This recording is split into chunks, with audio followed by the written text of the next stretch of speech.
All right, let's get right into it. Welcome to today's explainer, where we're going to unpack something truly fascinating, the 1991 cohort. If you were born around July 1991, you didn't just enter the world. You entered it during one of the most pivotal, crazy transition periods in modern human history. You were poised perfectly on the edge of two wildly different eras. I mean, you were literally caught right between the confident optimism of the post-Cold War era and the massive digital revolution that was about to flip civilization on its head. Unpacking this entirely unique historical position tells us so much about how you see the world today, how you handle your career, and honestly, how you adapt to constant, never-ending change. So picture this. Just months after a mid-1991 birth, in December of that year, the Soviet Union collapses. This ushered in what historian Francis Fukuyama famously called the end of history. Think about what that actually felt like for the parents raising your generation. The deep existential dread of the Cold War, it was suddenly just gone. Poof. So for your earliest years, the Western cultural mood was practically dripping with this unparalleled sweeping optimism. The stock market was booming, people were celebrating peace dividends, and as you were just soaking up the world around you, the implicit message you got was that the big, scary historical problems had finally been solved. Democratic progress and capitalist prosperity weren't seen as a struggle anymore. They were just this open, infinite horizon.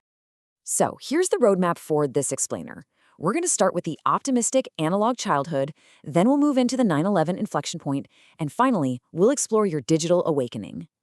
All right, part one, the optimistic analog childhood, covering those foundational growing up years from 1991 to 1999.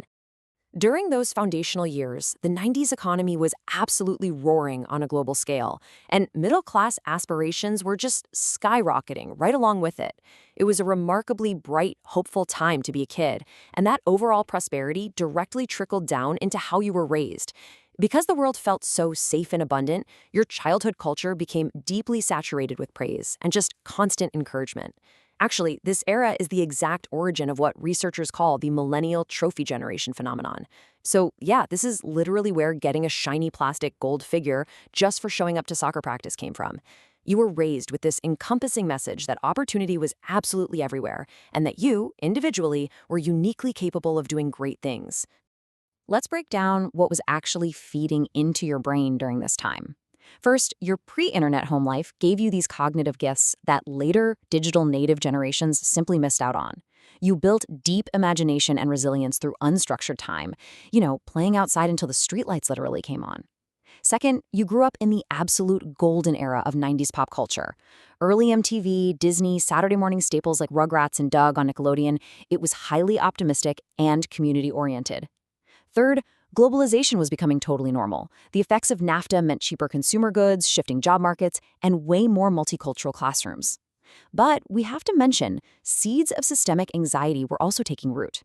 As you hit primary school, high-stakes testing reforms like No Child Left Behind in 2001 arrived. That planted a baseline dread of filling in Scantron bubbles and serious performance anxiety right into your daily life. Moving on to part two, the 9/11 inflection point. Hitting this cohort at exactly 10 years old in the year 2001. The timing here is incredibly specific and, well, absolutely vital. Developmental psychologists point out that the window between ages 9 and 12 is a super critical period for moral and political identity formation. If you're 5 years old during a massive tragedy, you just don't have the cognitive architecture to grasp it. If you're 15, you already have a somewhat formed worldview to help filter all that chaos. But at age 10, you are highly malleable. You are old enough to watch the news, feel the collective panic, and fully understand the sheer magnitude of what was happening. But you are still young enough to absorb it as a deep, formative psychic wound. It became a foundational narrative for your group, abruptly teaching you that all those confident, happy premises of 1990s optimism could literally be shattered in a single morning. And this creates a really fascinating psychological contrast. On one side, you have the deeply ingrained optimistic aspirations of your 90s childhood, that neon-colored belief that the world is an open, abundant place. On the other side, colliding directly into it at 100 miles an hour, is this sudden, gray reality of systemic vulnerability. It was the harsh, newly acquired realization that safety is absolutely conditional and that major institutions can and do fail. This sudden collision generated a sort of Gen X-style vigilance that you had to rapidly integrate with your millennial optimism. So that specific collision gives us a defining term for you all, skeptical idealism. This is the psychological trait that totally defines elder millennials. You managed to keep the optimistic aspiration of your early childhood, but you permanently paired it with a deep vigilance regarding systemic vulnerability. You see this everywhere today in how the 1991 cohort navigates society and work. You might hustle and really hope for a better future, that's the idealism, but you also totally expect HR to look out for the company, not for you. And you fully expect economic bubbles to burst, that's the skepticism. You're hopeful for sure, but you are constantly checking the structural integrity of the systems around you. Which brings us to part 3, the digital awakening, spanning ages 10 to 18 from 2001 through 2009. At the exact same time your geopolitical worldview was flipping upside down, your technological world hit warp speed. Your adolescence perfectly coincided with the moment of mass internet adoption. But here's the kicker. You were old enough to have developed a pre-digital identity.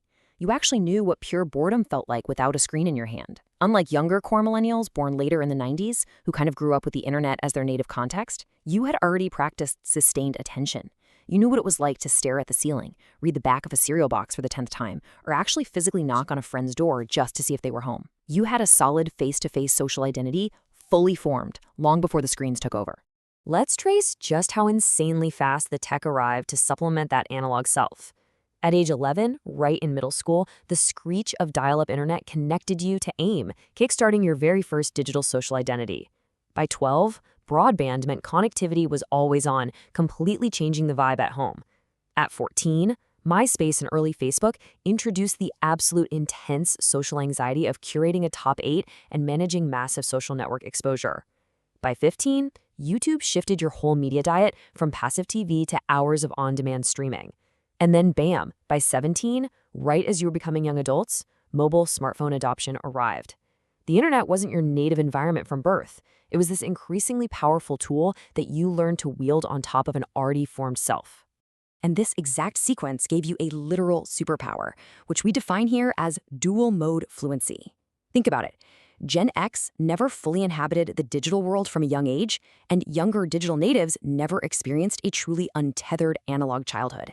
You and your peers are entirely unique because you possess genuine fluency in both modes. And this is a massive deal in today's workforce. You've got the cognitive flexibility to navigate cutting-edge AI and hyper-digital spaces, but you also inherently know how to disconnect. You know how to read a room in a physical meeting, and you definitely know how to keep operating if the Wi-Fi suddenly goes down. You understand the foundational mechanics of a disconnected world, but you speak the native language of the connected one fluently. So you're standing right on the bridge between two eras, armed with that skeptical idealism born from a sudden shift in world history and equipped with the dual-mode fluency of both analog roots and digital mastery. So here's the big question to leave you with. How will the last generation to remember the analog world shape our digital future? Your historical positioning is a massive, incredibly rare asset. Use it. Thanks for diving into this explainer with me today, and I'll leave you to reflect on exactly what you're going to build next.